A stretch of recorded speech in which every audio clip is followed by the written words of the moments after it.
Our last speaker today is Mr. Yasser Rizvi. You've been responsible for the development of several port projects in Bangladesh and the region. Over to you, sir. Thank you, madam. Thank you. Good afternoon to all the distinguished guests who are present. Chairperson of Asian Confluence, Ms. Wadwa, and I'd like to take this opportunity to especially thank High Commissioner Riva Ganguly Das.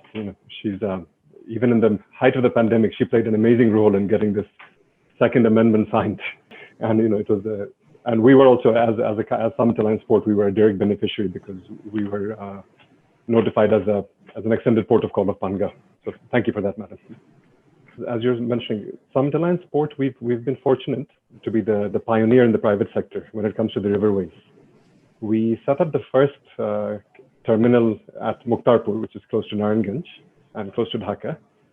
And subsequently, we were very privileged to be awarded an international tender by the government of India under IWAI for the Guardian Reach terminal at Kolkata.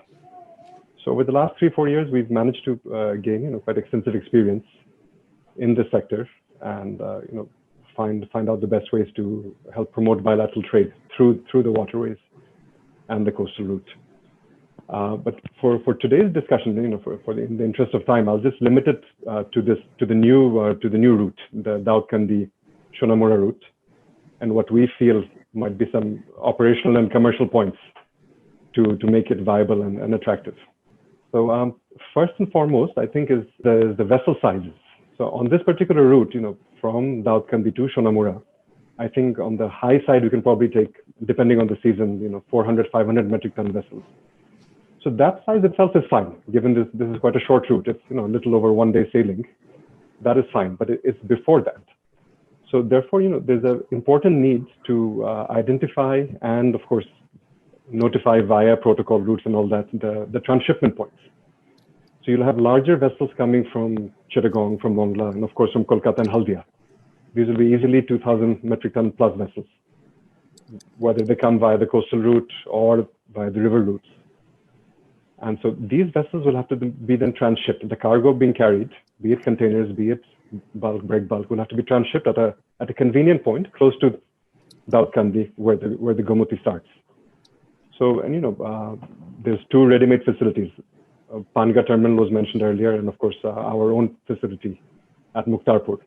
These are ideal for transshipping, moving the cargo to smaller vessels, and then going straight to Sonamura. So this way, Dr. Atiur Rahman was mentioning earlier the importance of the environment, as was the Honourable State Minister. This way, the entire movement can take place through the waterways. We can avoid multimodal handling and avoid the roads.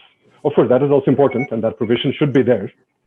But in this particular case, the entire move can be done via the waterways, as long as we have suitable transshipment points.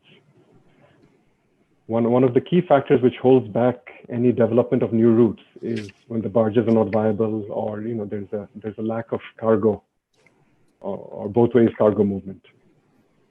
So here, what we would request for is flexibility. Flexibility in what sort of cargo the barges can carry. There's a lot of artificial and also official regulatory barriers in mixing transit cargo, be it the one that's coming from the east coast of India going to northeast region, and cargo which is bilateral trade, India to Bangladesh exports and imports.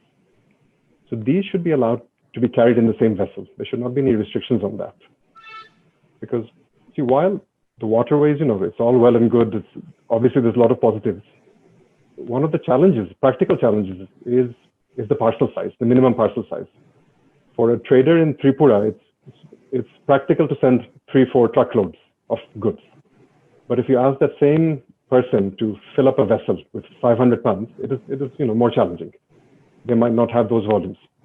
So this is why the flexibility is important. If you allow multiple shippers and multiple cargo types, the vessel can have the minimum economic load, and it can ply regularly. And what we've seen is that if you have one sort of cargo movement, which is in this case, we're focusing on the transit cargo movement because that is already there. Of course, it's going by road now.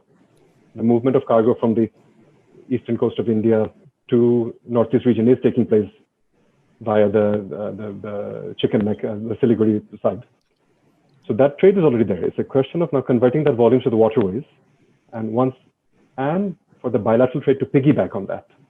If you have vessels operating regularly, it's very easy for a Bangladeshi exporter to add a parcel to that vessel, and get it up to Tripura.